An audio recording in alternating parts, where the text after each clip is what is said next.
Now, glad to say it is time for my CEO of the week. Today, I'm joined by bespoke eyewear designer Tom Davies, who founded a luxury glasses business.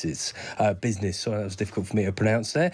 Businesses, is it just one? Is it... There are several businesses. There you go. I knew it. My brain interrupted to make sure I was correct. And these glasses are so stylish. They've been featured in films like Cruella, Wonka and The Matrix Resurrections. It's great to have you on the show, Tom. Thank you very much. First up, you've got great glasses. I am wearing glasses. Be honest. Are these the best glasses for my head? I wouldn't put you in those glasses, but I've been looking at them a lot while you've been talking, and I have to say, there's things I like about them. But if you were coming to me, I would do them totally different. Well, I notice immediately you've got a bigger, thicker frame. Is that the answer going forward? No, not necessarily. So, there's so many different factors when you're wearing glasses, what do you want to project, how you want people to perceive you. You've got so much control in your eyewear, and people don't realise that because people judge you instantly when they see you. And glasses are very powerful for that. So, I'm listening to you on the radio, I'm meeting you in person, and I'm thinking, okay, what do you want to project?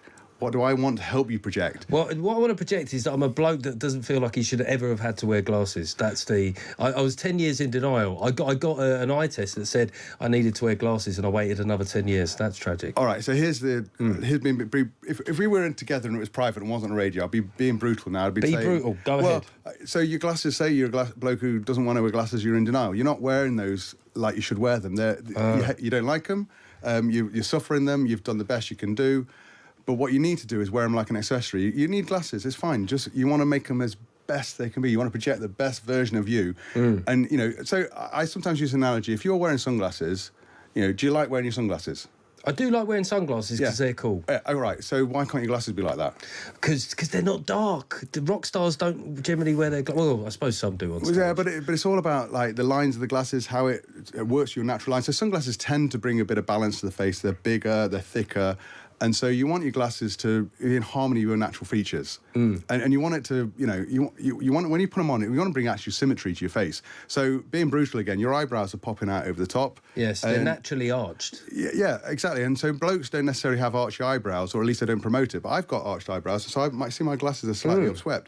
So they look a little bit different, and they look more like an accessory. They're a little bit bolder, a little bit chunkier. But that works for me. It doesn't mean that would work for you. I think that's good advice. I think go chunkier is good advice. So you can see how you became a market leader in what you do. I mean, I'm fascinated by your first order. I was reading about that order where you took out some glasses and somebody ended up putting in an order that just changed your career forever. That was it's a funny one. I'm a creative sort of person, so people ask why I don't have a iPhone, and I have a Samsung, and there's a reason for that, because right at the beginning when I just started, I'd had a lovely piece in the FT about my startup business. This is back in 2002. It was read by Mr. Samsung. It's actually Chairman Lee. And I was flown over to Rome to do bespoke glasses for them. And to see me, the master of eyewear at those days, I would charge you £5,000 a frame. And, that's a lot of money. But, if I make you something just for you, blah, blah, blah. I went over there and I walked away with, I think they ordered 75 frames. And I said to them as I'm leaving, I'm like, to his assistant, I says, they know they're £5,000 each, don't they? And they just smiled and pat me on the back, and there's a big check arrived. Wow. And I thought, okay, I'm not making these somebody else's factory, I'm going to make them in my own factory. So I used the cash to open my own factory, and I made all their glasses. And then what I did is I designed a piece of software which I gave to opticians all over the world and said, okay, you can use this software to design glasses for your customers, and I'll make them for you in my factory. And then I sort of expanded my collection, and then I started exporting, and I'm exporting to about 70 countries now with bespoke eyewear. What kind of order were you anticipating that fateful day? £5,000. Just one pair of glasses. Yeah, that's what I was going for. Yeah, and it became a life-changing sum of money. I suppose now I want to dial back a little bit further, because people would have heard that eye-catching, ear-catching number of £5,000. How when you see something like The Apprentice, right, which I'm aware is not the greatest gauge of the modern business landscape, but they always want to say we want to produce high-end products, right? Because everyone does, because there's more profits there. What was it about yours that became attractive to people with that level of financial means? My glasses are expensive. If you go to my store, you buy a pair of my glasses, it'll be about 350 quid. So it is more expensive than places like Specsavers, but it's not crazy. What I set out to do is I thought, right, okay, what's the best materials I can make this out of? What's the best craftsmanship I can do? And what's the best level of service I can do, which I decided was bespoke, or even just I also have ready-to-wear glasses. But once I'd done those three things, I then thought, okay, now I've got to make them in England as well. So how am I going to make them? Okay, and now this is what they cost. And so the fact that they became more expensive than, say, maybe 2 or 3 times more expensive than, say, some of the discount chains or the online or whatever, it was more a side effect of me trying to do the best I could do. And so I was never just setting out to do luxury. It just, I just wanted to do whatever it is, it's got to be. It's got, yeah. I mean, even the material in my frame. This is 82% wood pulp. It's made in Japan. That doesn't mean much to most people, but it means that this frame will look this good for 10 years. But if you buy a pair of glasses for, say, 200 quid, after about 2 years, they're going to be worn out. They're not going to look very good. So it's actually a false economy. Okay. So you spend a little bit more money on your frames, get a better premium or material, you'll be reglazing them for years. So that's what I tell my wife when I come back with a pair of Tom Davies. I go, this is actually an investment. I don't know if you realise. No, it is though. I'm interested in how you created a buzz pre-social media, because I said which rock stars wear glasses. Of course, you could tell me some of your clients, which would be Ed Sheeran. Elton John also, I don't know if he's bought your glasses, but he also wore glasses on stage. So I stand corrected. But how do you create a buzz pre-social media? It seemed, because I guess your success started before the time that things went viral. How did that happen? Did it happen in the pages of magazines, glossy magazines? It's pretty much like, so my original strategy was find a journalist who wore glasses, make them a free pair of glasses, they'd write about it. And that worked really well for years, and then people sort of didn't read magazines as much. And just so you know, I'm still up for that deal, 100%. Hey. I'll speak about your glasses for the next 3. I don't think I can actually make deals like that on air, but we'll speak afterwards. But so it was a more analog age of influencing, I guess. Yeah, so magazines was a big part of it, but then also early on in my career I was asked to do film. So the first ever movie I did was Keeping Mum with Rowan Atkinson.